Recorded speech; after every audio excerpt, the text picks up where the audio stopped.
Your first property is not always going to be a home run. And I was expecting a home run before I got to my second property. And that was a huge mistake. It's more important for me to learn what works and what doesn't work, and then apply those learnings on my next one. It's my great pleasure to welcome Gil Chan to the show. Gil, thanks for joining us today. I'm a short-term rental host myself. I have 3 properties, 2 in the Smoky Mountains and 1 in Branson, Missouri. And then I'm also the CEO and founder of Craft Stays, which is a direct booking platform.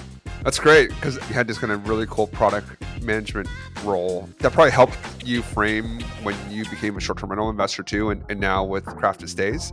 The first thing people do is when they want to go stay at short-term rental is they go on Airbnb. From your perspective, like how important are these aggregators? Airbnb, VRBO, Booking.com, like those are all really good platforms to help you really like stretch out that first year and really get those traction there. Heavily invest into those platforms for the first 1 to 2 years. So come year 2, you're starting to build out your direct booking engine. Hey, welcome back to STR Like the Best. I'm your host, Michael Chang. It's my great pleasure to welcome Gil Chan to the show. Gil, thanks for joining us today. Yeah, it's great to be here. Gil, great to have you on the show. We met at STR Wealth conference in Nashville back in February. Yeah. So Yeah. you've been busy ever since with your properties and new projects. So I'm excited to talk more about that. Life has not slowed down at all. But before we start off, why don't you maybe I'll give you a chance to introduce yourself to the audience, and what you do and your portfolio particularly. Yeah. So I'm a short-term rental host myself. I have 3 properties, 2 in the Smoky Mountains and 1 in Branson, Missouri. Been hosting for a couple of years now. And then I'm also the CEO and founder of Craft Stays, which is a direct booking platform.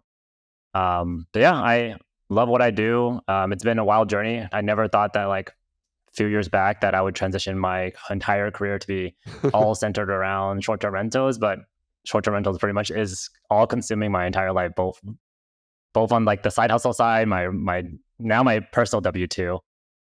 It's everything. It's all consuming now. No, I totally understand. And my wife and I similarly, it's like we started with one property back in 2016, and now it's like literally our full-time jobs, both of us managing a portfolio and kind of being talking about our journey and hopefully getting others to see that this isn't that scary and it's definitely a viable path. And I think that probably the best path for small investors to invest in real estate into cash flow. So let's definitely start and let's definitely hit on some of those topics. So you left your W-2. What were you doing before what were you doing when you got your first property? Yeah, so I was a product director for 14 years. I've been making software technology products, many products that many of our listeners may have used at some degree. I've done everything from smart home. So like if you ever use any Samsung TV and you saw smart things on there, Yeah. I was part of that in the very, very, very, very early days when we're still a Kickstarter. If you ever bought anything from like Nordstrom, Sephora, Home Depot, and they send you an email at the very end saying that your package is on its way, it's coming tomorrow, sorry we missed you, whatever those, like the whole entire infrastructure was built by a company called Narvar, and I kind of re-platformed them back in 2018 or so. So yeah, I've been kind of building basically products for a long while now. That's great because you had this kind of really cool product management role or product role with technology, and then that probably helped you frame when you became a short-term rental investor too, and now with with Craft Stays. Before we let's talk about like when you first started. Like, what was your first property when you got your first your short-term rental? Yeah, so like for me, the reason why, like kind of like the why first of why I got my first property, and it's probably not the same why that I have now, was I was paying a lot in taxes. And that's kind of why I got in short-term rentals. And I did long-term rentals for a little while. And it just, when I went to buy a CPA and I was like, I just bought a long-term rental. Like, why is my tax the same? Like, why is it no different? Like, oh yeah, it's non-passive income. And so it doesn't really it's passive income. So it doesn't really offset your W-2 income. So I later found out that like short-term rental was the only way that I can offset my taxes. And so I looked into it and I ended up finding out like, okay, an easy market to kind of get into. And at that time, the Smokies was still like really, really hot. The prices were still pretty reasonable. we're starting to get like a lot of new folks coming into it, but it was still like a very good entry point for me. When was that actually? When was that exactly? 21, 22. Okay. Yeah, Yeah. 21, 22. Right. Yeah. So not that long ago. But we bought our first cabin. It was a 4-bedroom cabin. And we didn't know what we were doing. But luckily, like I had peers in my area that did short-term rentals. Like I said, I later found out that like actually within my network, there were 2 other of my friends that were doing short-term rentals, and we ended up starting a Slack group, and we started joining a lot of Facebook groups, and like you know about this, but like we started just sharing a lot of information, and that actually like lowered not just the risk but the anxiety of getting started in it. Yep. And so like if I were to like give one tip to anyone that's getting started in short-term rentals, is just like find folks that you can get mentorship from, that you can spend a good chunk of time. They're willing to give you their time, and they want to see you succeed. Like those are going to be the folks that really help you get started in the very early days. And honestly, once you get that first one, the second one's super easy. The third one is super easy. Like it's just that first one is like there's a learning curve there, because you're not just learning how to start a short-term rental, you're learning how to furnish it, you're learning how to do your financials. There's a lot of things that come together that you don't realize when you first get into it, and it does feel like a pretty big weight in the very beginning. But if you have a good network, if you have folks around you that can help you guide you through the way, you'll be able to kind of like almost like take a bullet train straight through the whole entire journey. No, I agree. It's and I think that first part is, to your point, really difficult. Getting off zero is very difficult in the beginning because it can be very overwhelming, right? You're like, look, I mean, you got to find a property, buy it, and then all the work afterwards. Like you and I think you and I connected through that Slack channel. That I forget who invited me into the Slack channel, but that was probably like over a year ago now. And you're I right, think that like was probably Kenny. that's right, Yeah. Yeah, that's right, Kenny. You're right, and I mean, it was great to. I mean, it was for me. It was a different perspective seeing, you know, these owners that I never met and the way that they ran their business. Like, even though I have been doing it for like 5 years, I learned a bunch, and there was a lot of Smokies owners there. Like, both you and I own there, and problem guests, like the vendor, kind of being able to quality control vendors and get feedback and pricing. It's like super valuable. And and I think that is a really, really important point. Is like if you don't know where to start, like find people that have done it before. Facebook groups are a great place. Your local real estate meetup, like wherever you can find people that I think it's also important, like find people that you connect with. I mean, it's hard. Like I'm, 44 and I have 2 kids. Like it's hard for me to connect with probably like a 20-year-old that like is just starting out and doing their thing. But like if you find someone else that is you and that person on the same wavelength, similar values, similar background, whatever it is, I think there's that kind of like trust there that you can kind of bond a lot easier, and then that trust factor is a lot higher, and then you kind of take the advice that you're given, because sometimes it's hard actually. It's just like you hear the advice but like you don't take the advice, and like you got to you got to hear it from someone that you like believe in and trust to take that advice. But that's great. That's and the tax part is huge too. How did you like, I guess, how did you figure like the short term, the short term tax loophole, as it's called? um how did you get comfortable with that? I think a lot of people have questions on that too. Like, oh, well, like, how do you actually execute that? Let's talk about your personal journey on that. Like, how did you learn about it and ultimately execute on that strategy? Yeah, I think I got comfortable on it. So I did a lot of homework, and I'm one to not be weary about like just doing your homework and learning about things. And I was listening to Bigger Pockets for a long time. I listened to like a couple hundred episodes Oh kind of in wow. my long-term rental days. Yeah. Okay. Like I followed them for years during my long-term rental days. And I started hearing about this short-term rental loophole. And then the more I dug into it, the more I understood it. And when I understood it, then I wasn't scared. Because like if as long as you understand the mechanics behind it, then you know what you need to do to make sure that you're doing it properly. Like material participation, how many hours do you need to put into it? How do you record those hours? How do you make sure you validate those? Like if you understand kind of like how, like if you were to get audited, what would be the worst case scenario, and you protect yourself against that worst case scenario, then it's not a problem. Yeah. Yeah. No, agreed. And for folks that don't know what the short term rental tax loophole is. It's basically where you can, if you buy a short-term rental, right, something that you rent out fewer than 7 days on average, you don't provide any substantial services, and you materially participate in that. So you're actually working on that rental. You can basically take the losses from that property through bonus depreciation and offset your W 2 income. So it's definitely a mouthful there. And, you definitely want to consult like a tax professional and understand how to mechanically execute this stuff. But once you do, it's very, very powerful. Back when, Gil and I first did it in 2021, you were getting 100% bonus tax depreciation. Now we're getting 60, so it's not as good. Next year I'll be 40, then 20, then 0, unless these tax laws get changed. But even at 60, it's still pretty meaningful. We're in contract for a property that should close by mid June here, and that's going to knock off a six-figure amount from our tax Yep. liability too. So it's a very, very powerful strategy. But you have to do it right. You got to record your hours and do a whole bunch of things. But thankfully, there are all these apps and stuff now too that we didn't have before. I forget what it's called. But I use an app that records all the hours and everything, and so that's make sure you record your hours. If you're doing this, make sure you record your hours. You're not, you know, Yeah. Yeah. you can't Yeah. you Like can't do it all I day. was Sorry, go ahead. I was paying for one of those apps, and it was actually pretty expensive. It was like $20 a month to just record my hours. I know. And I thought about it for a little while, and I was like, wait a minute. All they are doing is they're creating a table entry for every single time I do something and uploading a picture. And I was like, I can use Notion. So I ended up redoing that whole entire thing and moved everything into Notion. Oh, did you And so really? now I moved everything over. And so in our STR community, I actually share that Notion template. So like if anyone actually wanted to like record hours and have everything tracked and tied to the property and who actually made the hour contributions, like just reach out and I can share it. Oh, you gotta It send it was to so me. easy. Like I use Reps Tracker, so I pay $20 a month on Reps Tracker. So That's exactly what I was using. yeah. Oh That's man, exactly. cool. All right, awesome. I'll hit you up afterwards to Yeah.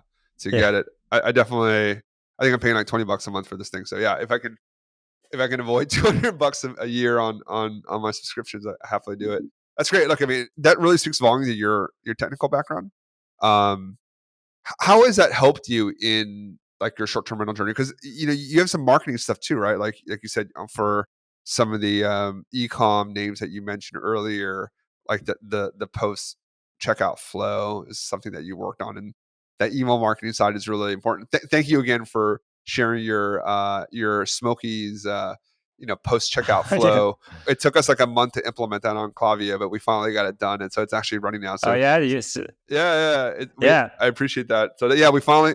It took my VAs probably like, because it was like a second priority thing. That I was like, work on this when you have time, and so it took us like 3-4 weeks to get it right and get everything working, tuned properly. So thank you for that. That was very helpful. I appreciate that.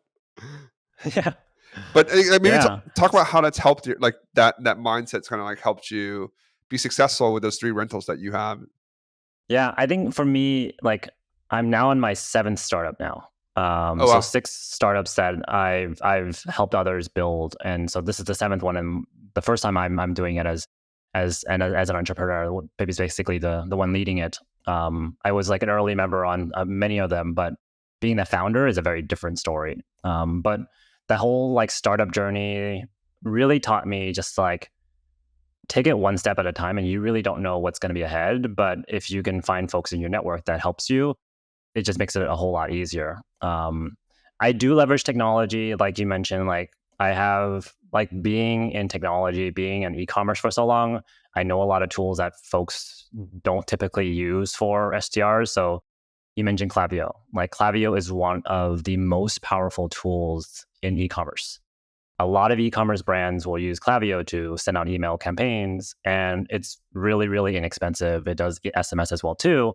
It's almost like a hidden gem that our industry doesn't know about. But if you do any homework in e-commerce and you just YouTube it about like sending out email campaigns for a new product that you build, they're going to give you Klaviyo. And honestly, there's not a whole lot of differences between the e-commerce industry and our industry. You're both creating a product, creating a service that you're trying to attract others to get to you.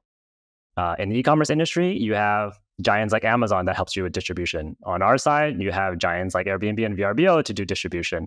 And if you don't want to do that, or if you want to go independent, you can start your own direct bookings, or in the e-commerce world, you can start your own Shopify store. Yeah. So like there's a lot of parallels. And like because of that, like that's kind of like where how I even started with Craft to Stays. Like that was like the origin story is like I come from e-commerce and I see how easy it is to be able to build your own storefront in the e-commerce industry. Like you could, if you had a product that you wanted to sell, you can build a storefront in a day. But I look back in our industry, if you wanted to do the same thing, you would have to hire an agency. You can use the cookie cutter like PMS website tools, but like there's not a lot of good tools out there. And I was like, it's got to be a lot easier. And I just started building it. I coded it myself, like the first version of it, and I relearned how to code. I'm not a developer, but I can learn pretty quickly. And I coded the first version myself, and I started shopping it around, and folks loved it. And then my engineering friends were like, "It's great, Gil, but you're not an engineer. Like, it took you 3-4 weeks to build this. I can build this in a week." And I was like, "You're right." So I ended up eventually hiring engineers to take over my development job, and I do a lot of the design. I do a lot of like the requirements gathering and like really about the user journey and what the experience is like. But I no longer code it myself, which has been a real advice, like a really good advice I took on early in that journey. Yeah, and you know, on that note, the parallels between e-com and short-term rentals. A big part of what I try to get across to people too is that, you know, it takes time in the beginning to launch it and, you know, get it up and running. But fundamentally, like you as the founder, as a CEO, should not be doing like, you know, the short term equivalent of like answering phone calls and like writing your listing descriptions and writing your captions and all that stuff, right? Like, you know, there are people out there that are better equipped to do that. And as a founder, I think, or as the owner of the property, owner of the business, it's important to like know those things, but also like what's the next property, right? Like how do you like being able to think more strategically than like just being on that tactical level every single day? Because fundamentally, if you're coding all day, you have no time to really grow the business. And like if you're answering customer service messages all day, you definitely don't have any time to like grow your portfolio because you're going to be so burnt out dealing with like a broken AC or a clogged toilet that like you have no energy afterwards to like deal with anything more high level. I think that's a great way of framing those two industries together. While we're on the topic though, like what other great, you know, Klaviyo, great tool, Crafter Saves we're going to talk about, like what other great tools that are like not as well known that you can pull from the ecom background to short-term rentals. I asked this selfishly because Klaviyo is a great tool. So, you know, I'm hoping for others on Yeah, that we can incorporate too. yeah. So I haven't found a good like backend CRM on that. Klaviyo kind of does a bit of that. I started actually with Mailchimp, and Mailchimp's Yeah. actually pretty well known in the e-commerce industry as well too. The other ones are less tools, but more tactics. So a lot of advertising, for instance, and social media. Actually, social media and advertising, there's a lot of parallels there. So like there's tools like Metricool.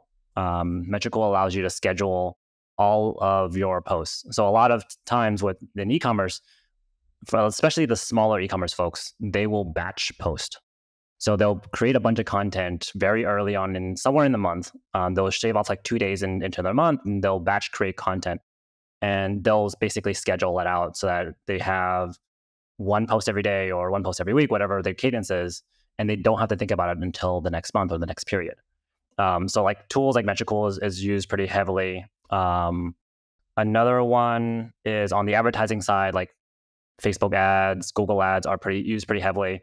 So like the thing I learned is that like if you need help on some of these things, very likely if you go on YouTube, you won't find any short-term rental specific guides on it. Yeah. But if you want to learn how to run ads, go on YouTube and say run ads for a Shopify store or run ads for whatever, and you'll get a whole bunch of folks creating really good content that have gone through it.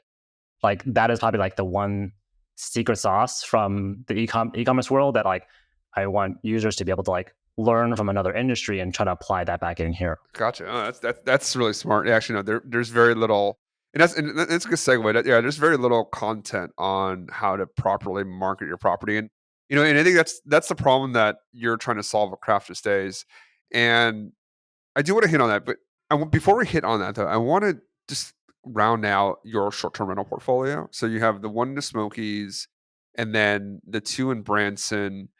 How have those done? Right, like you started in 21, so you started buying in 21. Like, what shift in the market have you seen? Just to kind of round out that thread. Yeah. So I think in my journey, I could have bought properties faster earlier on. And I think my first property underperformed to my standards that made me hesitant to buy the second one. And what I learned later on was that, like, I think David Green talks a lot about this in the Bigger Pockets. Like, your first property is not always going to be a home run. And I was expecting a home run or waiting for it to be a home run before I got to my second property. And that was a huge mistake. I basically wasted a whole entire year where I was trying to optimize this one property to make it perform better and better. And it's just, I could have bought a little bit better on that first one. It didn't have a view. It was big, but it didn't have a view. Now we've actually added a lot of amenities to it. So, like, it's in kind of the valley side of Gatlinburg. So you don't get views, but it's very easy to get to. So, like, a lot of like RVs, a lot of big families, that we have a big driveway that can fit like 6 cars on there. We have a huge lawn. So we ended up investing into what will make that property stand apart from others, given that we don't have a view. So we ended up doing like a putt-putt course in the front and a really big fire pit in there, like an 8-person fire pit in there.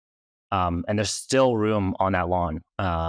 So like, that is like the thing that I learned is I couldn't have optimized the pricing any better. I couldn't have optimized the pictures any better. And it took me a little while for me to buy my second property. And my second property is my pool cabin in Gatlinburg. So I had two in Gatlinburg, one in Branson. That pool cabin does extremely well. It actually outperformed my 4-bedroom, and the costs are actually a lot lower too on that one.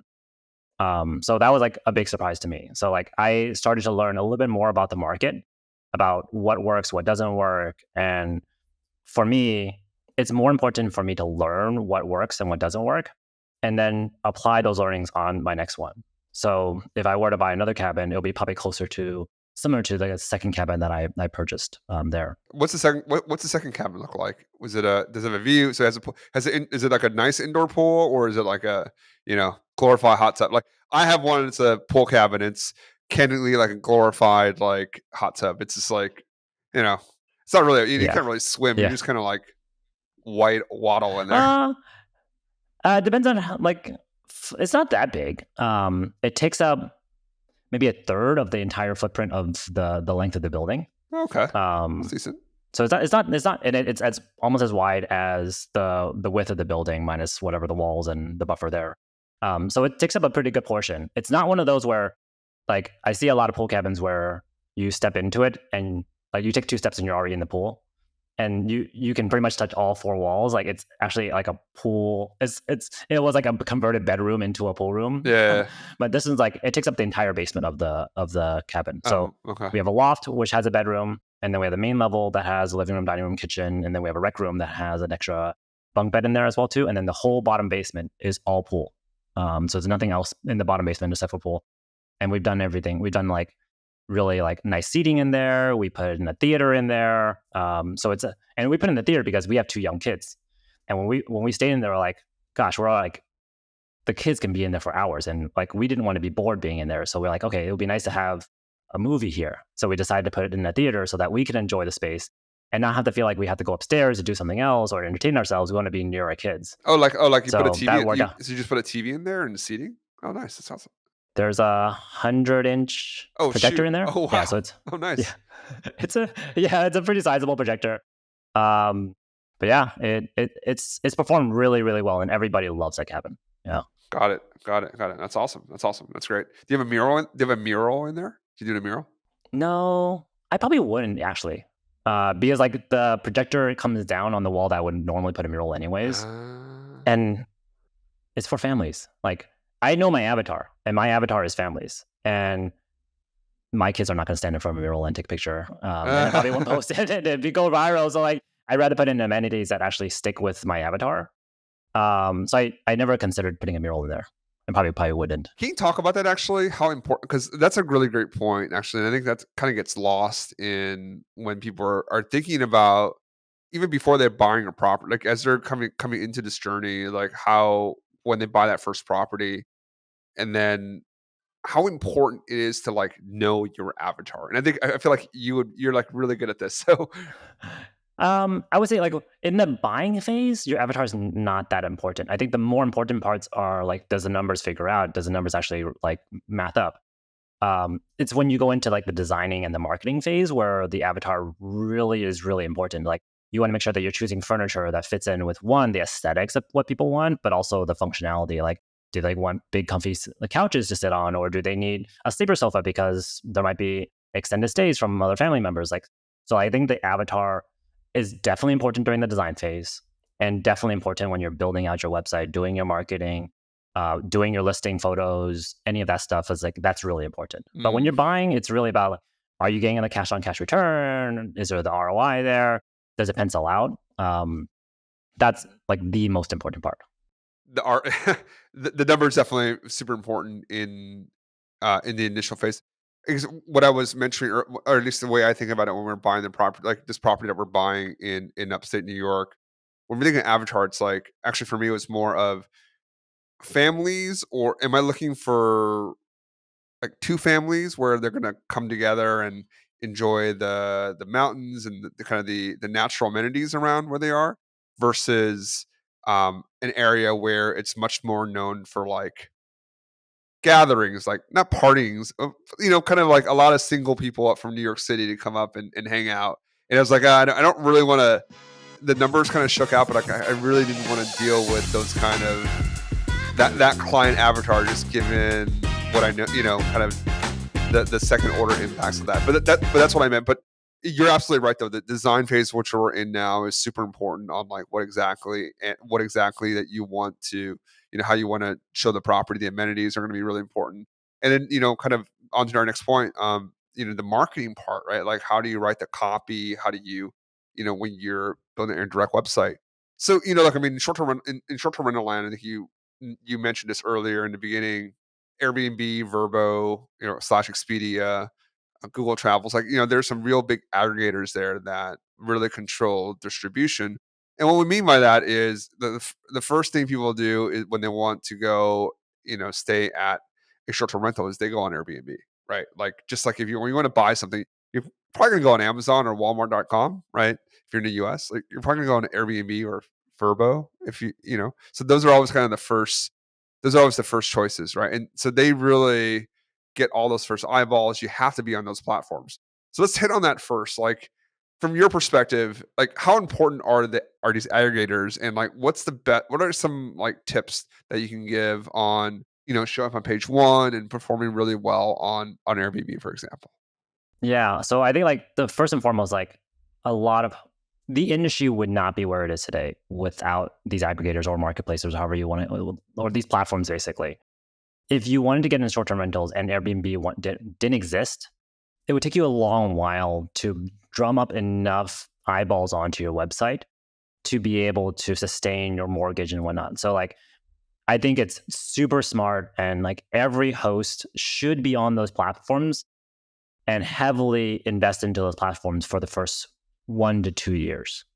If not maybe even more, but like that for first 2 years, you're trying to you're trying to make sure you get mortgage and you're hitting your targets, but you're also using that as your marketing mechanisms. So you're collecting emails with every guest that stay with you. You're starting to find out where your guests are coming from, and you can use all that information. So come year two, you're starting to build out your direct booking engine. And the main reason like I got started in direct bookings in the first place was I have a lot of anxiety of having all my eggs into one basket. If for whatever reason, if they don't delist me, but they bump me from page 1, 2 to like page 12, there's a good chance that like you won't hit your revenue targets. And just having all that control on their side and me not having the ability to influence that gives me a lot of fear.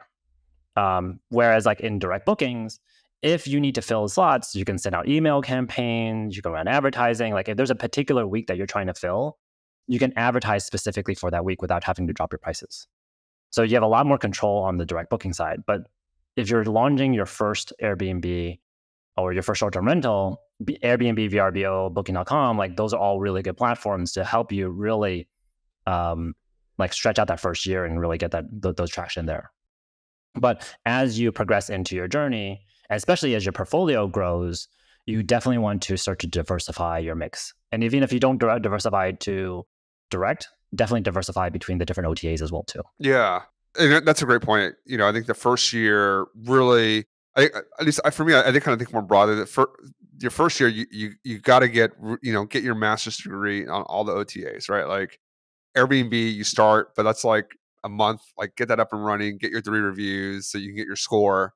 And now they've kind of changed that around a little bit to with super hosts and guest favorites, and they're really trying to differentiate the product on platform. So I think that's something that is will be I'm curious to see how that evolves. But then getting on book, depending on the market, getting on VRBO, getting on Booking.com, getting on Expedia, getting on Marriott, getting on Google Travels. There's like a long tail of distribution that I think for us now, like when we first started, Airbnb was like 90+% of the business.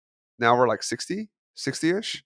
Um, the other ones make up 35. Direct bookings, like candidly, are like 5%. This is kind of where I want to go.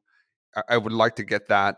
Like, what is a reasonable, like, I think for most people, like, what is a reasonable number to get to? If you have, say you own 3 or 4 properties, like, what's a reasonable number to get at? Like, what should be like a reasonable target? It depends. I think like over the span of like 3 or 4 years, you want to get to that 60%, 50, 60%. Direct bookings? At that point, yeah. Wow, Because really? at that point, you've now collected emails from hundreds, if not thousands, of guests. So it's not just the guests. And like I use StayFi. So like a lot of people talk about StayFi. The good thing about that is you're not just collecting emails from the person that stayed with you or the person that booked with you, but also the 10 other people that might be staying there as well too. So you have a much broader audience that you can start to market towards. So at the end of even 1 year, you can have thousands of emails coming from just a single property that you can start to market towards. So if you start to extrapolate that towards like many years, you have a lot more ability to market to a wider audience and be able to directly book with them over a period of time. And it takes a long time to get there. Most folks, they'll try direct bookings, and after like 4 or 5 months, they don't start to see the traction, then they start to give up. It's Yeah. something that you have to nurture for a longer period of time. And I find that folks that do spend the time and the efforts and they continually monitor as much as they monitor their Airbnbs, their listing on Airbnb, like those are the ones that can get to that rate. But it does take effort. Um, and I think like some properties can get there easier than others. So like for instance, in our Smokies place, a lot of folks that visit Smokies are annual visitors, people that go in there year after year, or maybe they'll skip a year, but very likely they'll come back again. And if you're in that type of market, you're more likely to get repeat bookings. Right. Agreed. On top of that, if you have a larger portfolio where they're able to get the same experience that they got with you the first time, but they're able to experience a different cabin of yours, that starts to up your conversion rate as well too. So there's a different combination of different things, but definitely like if you're in markets where you have multiple properties, it's an annual visitorship. Like those are folks that really perform really well in direct bookings. The other side of it is like if you have a unique stay, if you have a nice A-frame, or you have properties that just shine itself and people like to send traffic towards that, those are ones that you actually don't even need 3 years to get to that point. Like you can actually get a good amount of direct bookings in a very short time frame because a lot of folks are sending traffic back to your direct booking site. So let me ask you. So that's okay. So that's great, and I think a lot. Okay, me as an investor, I think a lot of people would love to be, 50% direct, right? There's a lot of benefit. There are a lot of benefits direct, right? Like you think you hit on a lot of them. Direct marketing, you can avoid the, platform risks of they delist. They you write something bad on social media and then your account gets banned. That's something recent that's happened with some people, and you just have a lot more control over that distribution. Now, I think there are some downsides to that too, that aren't kind of said, right? Like you got to build the same tooling yourself. You got to build all the marketing, and also you don't get the protection of Airbnb, right? uh, you don't get the you Yes know and no. you get you have to do your own payments. There's a chargeback risk. You have to, if there's a liability part there that you'll have to manage. You can find third parties to manage that risk for you too. But damage from a property perspective, liability perspective, you don't have there isn't a review system where you can kind of quality control your guests as well. So I think Yeah. there definitely are protections built in to Airbnb that are very valuable, at least from my perspective. I think very, very valuable. Now, is it worth 20%? Is it worth giving up a bunch of strategic autonomy? Like, no, right? But I think it's an important consideration, at least for me, as I think about distribution and risk management. To be candid, too, because slip and fall, or you get a bad guess, like you don't really want that. That's a world you don't want to kind of stand alone. Like having Airbnb air cover program is a pretty nice kind of fallback tool.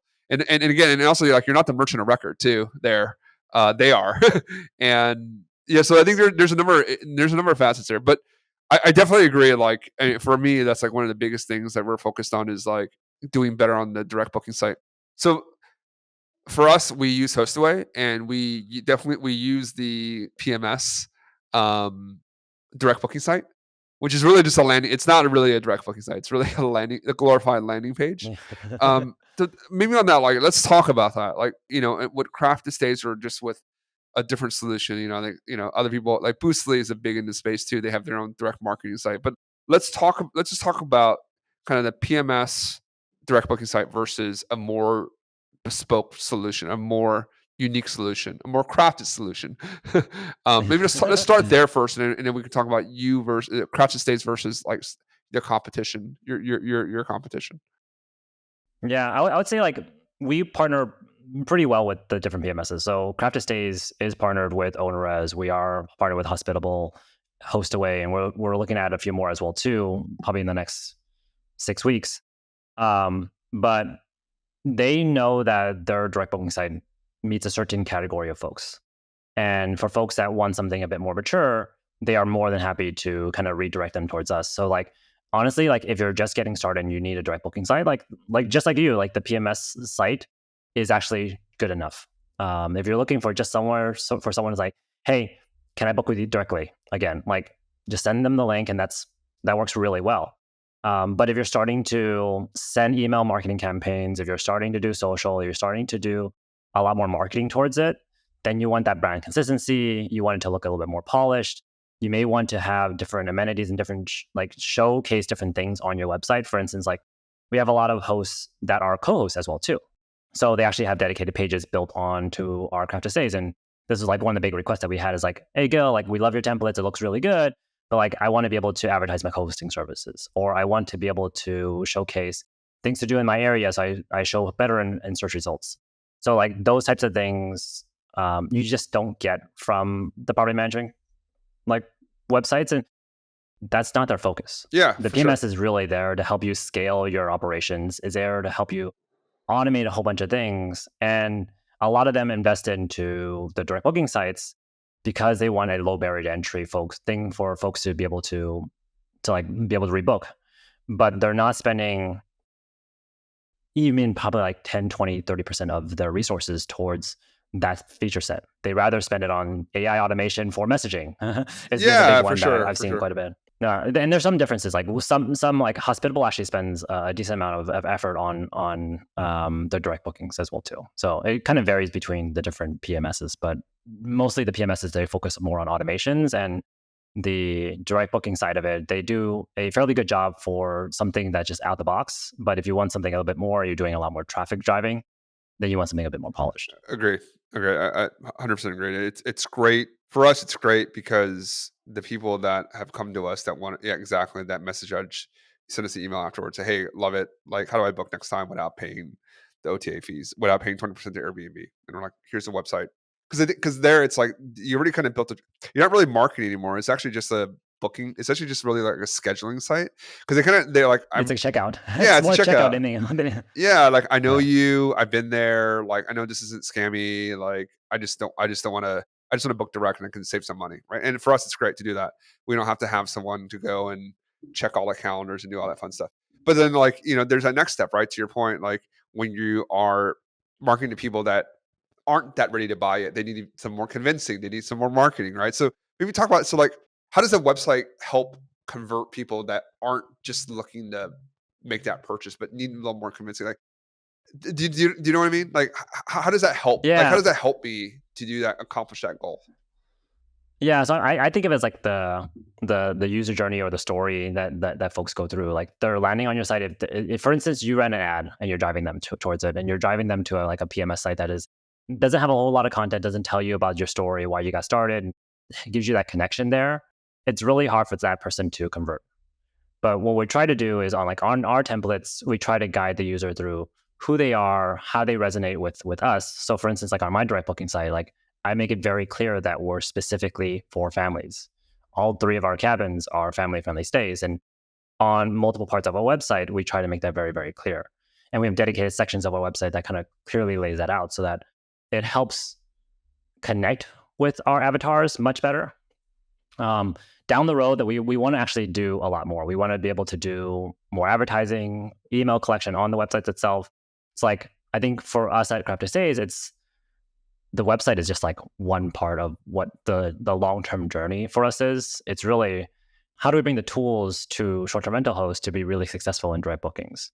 And maybe emails down the road, maybe welcome guides, whatever it may be. But we're thinking about the whole entire journey of how someone finds you for the first time, how they may re-find you again, and really provide them with the tools. And we might not do it all alone. Like we definitely won't do it all alone. We're trying to find like the best partners to work with, the folks that do things really, really well. Like StayFi is a really good friend of ours. Like they do email collection better than anyone else. It's like, can we partner with partners like those and bring the tools together so that people don't have to learn everything from scratch? How do you think about, like, for StayFi, for example, I've seen people out there kind of, they'll put a QR code next to the Wi-Fi and say, "Hey, if you want the QR code, scan here," and then, like, there's a pop up that says, "Please provide, give us your email. We can send you something cool," or something like that. Like, how do you think about that versus? I'm just trying to think about, like, folks that don't want to have more hardware, like more costs. Like, would you think like those solutions are fine, or like just go with battle tested solution, and like instead of trying to jerry rig a bunch of stuff together? I mean, at the very end of the day, what you're trying to solve is like, can you collect emails from as many folks as possible that are likely to book with you again, or likely to book with you for the first time? So if there's a QR code and that's how they get their Wi-Fi passwords, or the Wi-Fi password, and that works, and you get a pretty solid rate of maybe there's 10 guests that can stay at your property, and on average you're getting eight email entries or 7 email entries, even 5. Like that's not a bad rate, and you Yeah. didn't have to invest into a monthly service. You didn't have to do any of that stuff. Like that sounds pretty solid to me. But if you're looking to like get to that 100%, and like the other alternative is like you collecting one email, then like, yeah, go with StayFi then. Like, so it really depends on Are like, you getting 100%? Or what are you getting? yeah, Really? pretty close. Pretty Wow. close. Yeah. I mean, our cabins are in the Smokies, so there's no cells. Like a lot of our cabins don't have great cell service. Yeah, So fair. if you want to use the internet, you're going to be using our Wi-Fi, and the only way to use our Wi-Fi is to go through StayFi. So like, yeah, we're getting 100%. Fair enough. And StayFi does good at like taking out the under 18 and so on, and they do email validation for us, which I'm sure like if you cobble something together, like you can do some of those things. Like you can have a checkbox that ignores under 18 and so on. But for us, like it just works. Gotcha. Yeah. That makes sense though. Yeah. Yeah, look, Yeah. I mean, it's more about like what works. Like in our industry, what I love about it is like we're all trying different things. We're all trying to see what sticks, what really resonates, and what are the tactics that we want to keep on trying like over and over again. So like if you're rolling something out, you can put StayFi in one of your cabins. You can try a QR code in one of the other ones and see which one works better than the other, and if it's worth continuing to roll out StayFi in all the other ones. But yeah, like just try it out and see if it's worth what you're putting into it. got it. So to get to 50%, right? Okay, so there's some steps that you have to get to. You need a proper website, right? So the PMS website probably isn't the right solution. We need a solution like Crafted Stage or something similar. You need a way to collect more emails than just the booker, right? So StayFi or a different solution. What other pieces of the puzzle do you need to? Email some way to send out emails and remind them. And the thing that I learned probably more recently is that email does good. If you add on SMS to send them a reminder, that amplifies it quite a bit. Like the conversion rate can multiply by just sending them a text reminder saying, I sent you an email a couple of days ago with the coupon code. There's a few more days left. Act now, or something along those along that. Like that amplifies your conversion quite a bit. Gotcha. And I'm just now learning about some of these tactics. Like we started a podcast because I have to say it's because we found out like a lot of hosts with our tools can build a really good looking website, but to actually market and figure out the best way to market, there's not a whole lot of resources out there.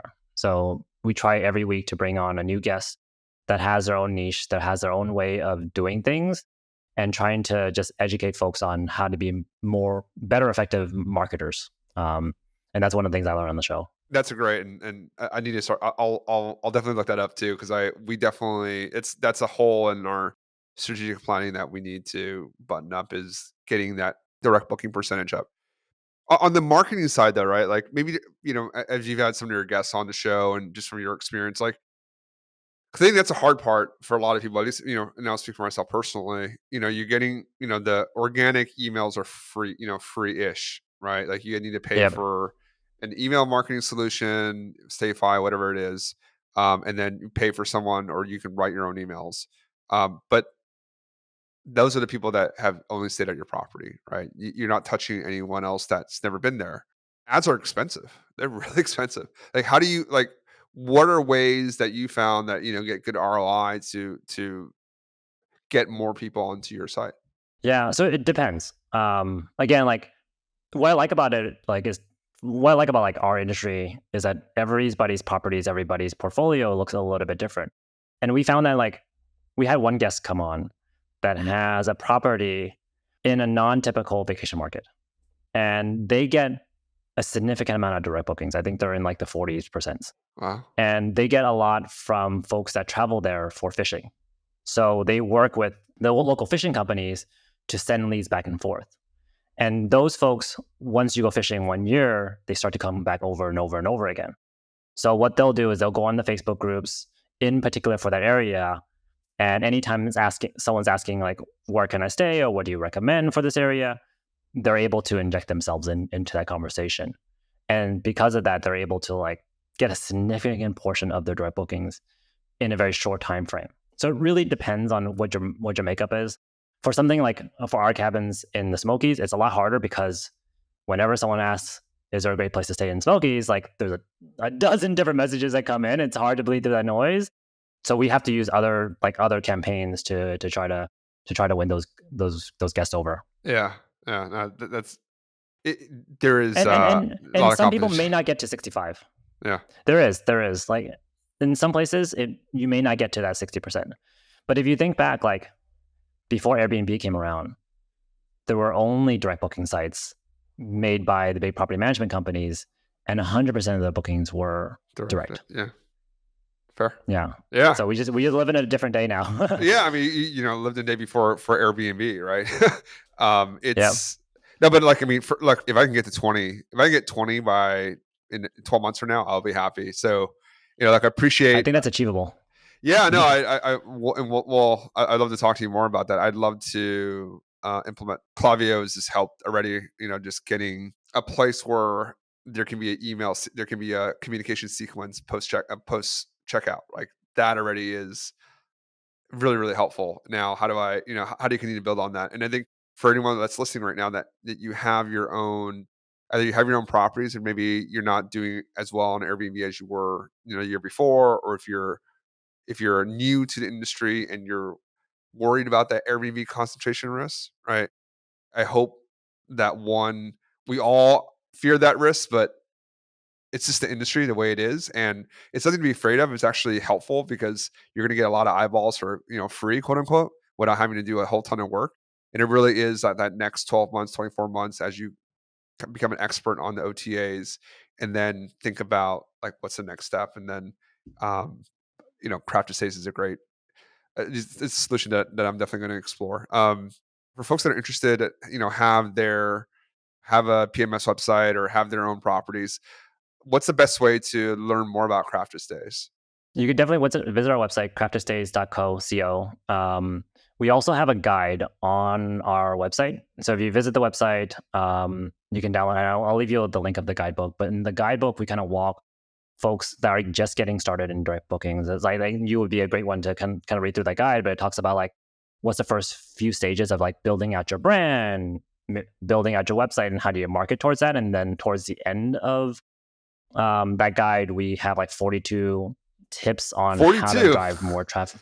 Okay, Yeah, awesome. yeah. I don't know how we came up with the number, but like we've interviewed so many hosts like through our podcasts that we started adding more and more tips from each one of those podcasts into that ebook. So there might be like a 25 version next time with however many more, but like that has helped a lot of folks on like just getting started. Then there's a bunch of tips like if you're ever running ads, run value-added ads. Like if you drive them towards your website and they're not, very likely if you're running ads, they're not ready to book at that time. But if they're thinking about visiting the Smokies and you have content about things to do in the Smokies and you're collecting their emails, then you have a warm lead that you're able to drive more interest into that is similar to someone that has stayed with you in the past. So there's a lot of different tactics and how to think about it, but you kind of have to put on that marketing hat. But like you said, like that first year, it's really about getting your master's degree in operating a short-term rental. Yep. And then you start to explore, how do I juice my revenues a bit more? How do I make it more sustainable? How do I like de-risk the business risk of my short-term rental, my business, by investing into some of these things? It's definitely not one of the things like, oh, you just launched your short-term rental, and you, like that you're consuming so many things.